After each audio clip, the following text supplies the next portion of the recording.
सास, माँ, बहू और बेटी। नहीं नहीं, ये कहानी इन सारे के सारे रिश्तों की नहीं, बल्कि दो रिश्तों में ही सभी रिश्तों के होने की है। अरे बहू, मेरे और तेरे ससुर जी की रोटी मत बनाना, मैं बना लूंगी, दिन तक ठंडी हो जाती है।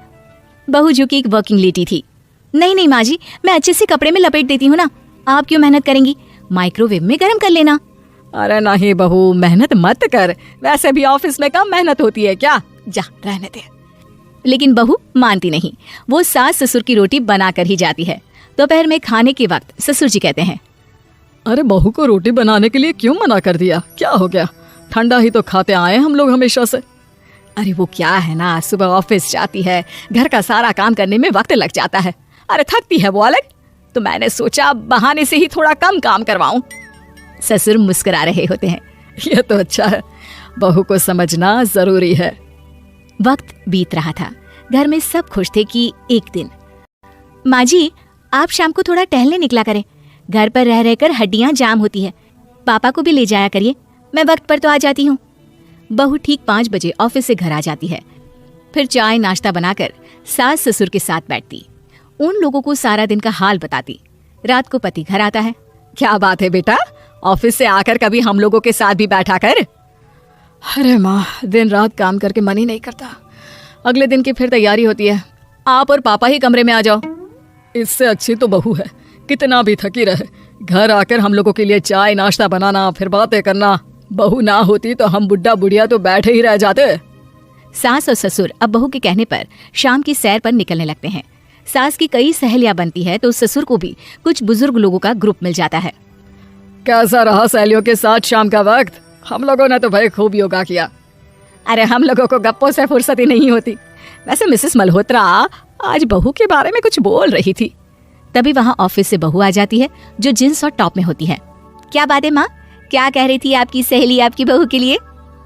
सास इस बार बहू को कुछ अलग तरीके से देखती है और उल्टा सवाल ही दाग देती है। क्या कह रही थी वो हटा, ये बता, तेरे ऑफिस में तो मर्द भी काम करते होंगे ना? बहू जो अब तक मजाक कर रही थी वो सीरियस हो जाती है। मर्द होंगे नहीं माँ जी, मर्द ही ज्यादा है, हम 5 ही लड़कियां हैं ऑफिस में। अरे तो अच्छा लगता है क्या ऐसे कपड़े पहनती हो?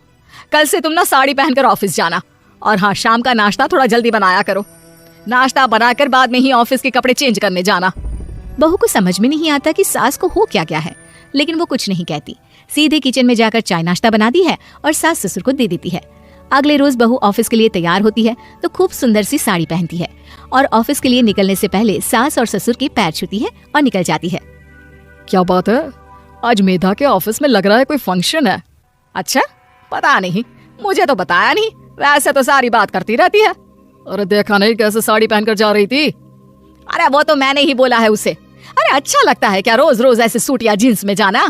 बहू हो, बहू बनकर रहो, और आप भी ना मेधा मेधा मत किया करिए, बहू बोला करिए, सर पर चढ़ जाएगी तो दिक्कत हो जाएगी। सास अब बहू को बहू जैसा रखने लगती है, हर बात पर रोका टोकी, हर बात पर ताने। क्या बात है, आजकल लेट आ रही है ऑफिस से? अरे चाय के लिए भी देर हो जाती है, हम लोग फिर पार्क में भी देर से पहुंचते हैं। सभी की बहुएं वक्त से चाय नाश्ता करा देती है अपने सास ससुर को, बस एक तू ही है जो उस वक्त ऑफिस से निकलती है। माँ जी, वो एक रास्ता पुलिस वालों ने न जाने क्यों बंद कर रखा है, जिसके कारण ट्रैफिक ज्यादा हो जाता है। मैं कोशिश करूंगी कल वक्त से पहले निकल जाऊं। ससुर देख रहे होते हैं कि बहू अब परेशान सी रहने लगी है। एक रोज, मेधा, बेटी मेधा। जी पिताजी। बेटा देख जरा कौन सी टी शर्ट अच्छी लग रही है। वो क्या है ना, शाम को सब बदल बदल कर टी शर्ट पहनते हैं, मैं भी सोच रहा हूँ कि आज कुछ अच्छा सा पहन कर जाऊं। हाँ पिताजी, ये सही है, ये लाल वाली ना बहुत जचेगी आप पर, मेरे पापा पर भी डार्क रंग बहुत जचता है। क्या चल रहा है? अरे ससुर के सामने घूंघट तो छोड़ो, ऊपर से रंग बताया जा रहा है टी शर्ट का। अरे बहू, कोई संस्कार दिए नहीं है क्या तेरी माँ ने? बहू इस बार बहुत निराश हो जाती है, वो वहां से तुरंत अपने कमरे में चली जाती है। अब बहू घर का सारा काम करती, ऑफिस जाती, लेकिन साड़ी और सर पर पल्ला लेकर। एक बार पड़ोसन उनके घर आती है। वाह सुमित्रा बहन, बहू का तो रूप ही बदल दिया, ठीक किया, बहू बहू जैसी ही अच्छी लगती है। अच्छा चलती हूँ मैं। पड़ोसन के जाने के बाद सास बड़ी अकड़ के साथ कहती है, देखा मेरा कमाल, कैसे मैंने मेधा बहू को कंट्रोल में कर लिया। अब बारी ससुर के बोलने की थी। हाँ सुमित्रा, बिल्कुल ये काम तो किया है तुमने, लेकिन कभी सोचा क्या खो दिया? क्या खो दिया? मैंने तो कुछ नहीं खोया जी। खोया है, पहले बहू जब ऑफिस जाती तुम्हारे पैर छूकर तुम्हें गले लगाती, लेकिन अब सिर्फ पैर छूती है। हाँ जी, ये बात तो आप ठीक बोल रहे हैं। पहले घंटों हम लोगों से बात करती, कमरे में ना जाती, ऑफिस से आते ही खुद की चाय, खाना, नाश्ता सब हम लोगों के साथ करती, सारी बात बताती। लेकिन क्या तुम्हें पता है, बहू की तबीयत खराब चल रही है, वो माँ बनने वाली है। ये बात मुझे बेटे ने बताई कि तुम्हें बता दूं। अब सास की आंख में आंसू थे। वो समझ गई थी कि लोगों के कहने में आकर उसने क्या खो दिया। शाम को बहू घर आती है तो माँ किचन में पकोड़े तल रही होती है। अरे माँ जी, आप रहने दीजिए ना, मैं आ तो रही थी।